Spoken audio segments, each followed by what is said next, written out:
அவ்வளோதான், நம்ம இதை ஃப்ரை பண்ணி எடுத்தாச்சு. இப்போ நம்ம இதில் சால்ட் ஆட் பண்ணிக்கலாம். கொஞ்சம் சில்லி பவுடர் ஆட் பண்ணிக்கலாம். காரம் வேணும்னா நீங்கள் காரம் போட்டுக்கலாம், அப்படி வேணால் நீங்கள் சால்ட்டோடையே சாப்பிட்லாம். மிக்ஸ் பண்ணிக்கலாம்.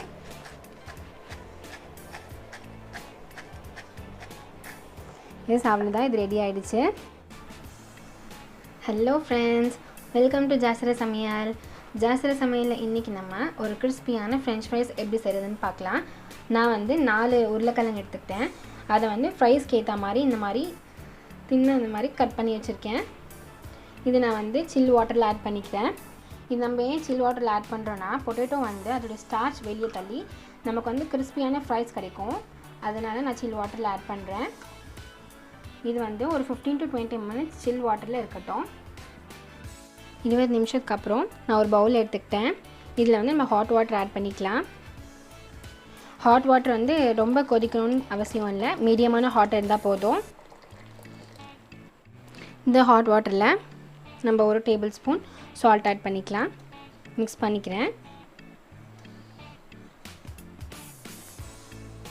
இப்படி பண்ணுறதால நமக்கு வந்து உருளைக்கிழங்குல உள்ளே வந்து நல்லா வெந்து வெளியே நல்லா கிறிஸ்பியாக கிடைக்கும் நம்ம ஃப்ரை பண்ணுறப்போ. அதுக்காக இந்த மாதிரி பண்ணுறோம். இதை வந்து ஒரு 10 to 15 minutes நம்ம இப்படி விட்டுடலாம். 10 நிமிஷத்துக்கு அப்புறம் நம்ம ஹாட் வாட்டர்லேருந்து கிழங்கு வெளியே எடுத்துடலாம். நல்லா வந்து தண்ணியை ட்ரை பண்ணிக்கலாம். இப்போ நான் ரெண்டு டிஷ்யூ எடுத்துக்கிறேன். இதை வந்து நல்லா மேலே இப்படி டேப் பண்ணி எடுங்க. இதில் வந்து நமக்கு வந்து தண்ணி இருக்கக்கூடாது கிழங்குல, அதனால் இப்படி ஒத்தி எடுங்க. எந்த வித தண்ணியும் இல்லாமல் நல்லா தொடச்சி எடுத்தாச்சு. நம்ம பர்ஃபெக்டான ஃப்ரெஞ்ச் ஃப்ரைஸ் பண்ணுறதுக்கு 2 தடவை பொரிக்கணும். நம்ம முதல் தடவை பொரிக்கும் போது மீடியமான ஃப்ளேமில் வச்சு ஒரு 3 to 4 நிமிஷம் வரையும் பொரிச்சு எடுத்தால் போதும். அதுக்கு வந்து கலர் எதுவும் மாற தேவையில்லை. நம்ம 2வது தடவை பொரிச்சு எடுக்கும்போது நல்லா கொஞ்சம் ஹை ஃப்ளேமில் வச்சு நல்லா வந்து பொட்டேட்டோ ஃப்ரைஸ் வந்து மேலே நல்லா வெந்து ப்ரௌனிஷ் ஆகிற வரையும் நம்ம பொரிச்சு எடுத்துக்கணும். இப்போது நான் இதை பொரிச்சுக்கிறேன். கடாய் வச்சாச்சு, ஆயில் ஹீட் ஆயிடுச்சு. இப்போ இதை பொரிச்சிடலாம். இதை போடும்போது பேட்சாக போட்டுக்கலாம்.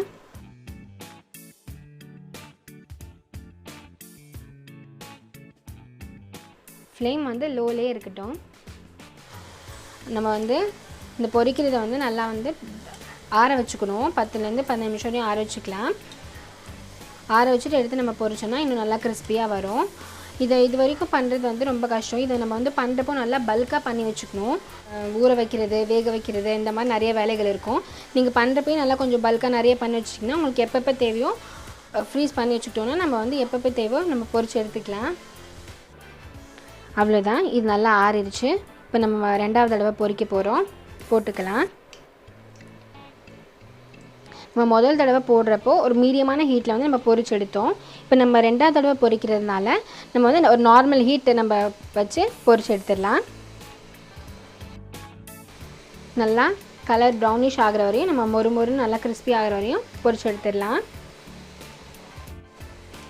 பாருங்கள், இது நல்லா கிறிஸ்பியாக க்ரன்ச்சியாக வந்திருக்கு. இப்போ நம்ம இதை எடுத்துக்கலாம்.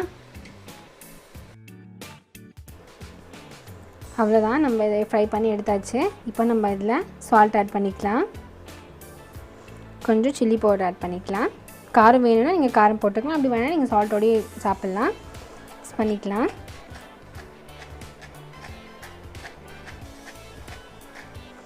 அவ்வளோதான், இது ரெடி ஆகிடுச்சு.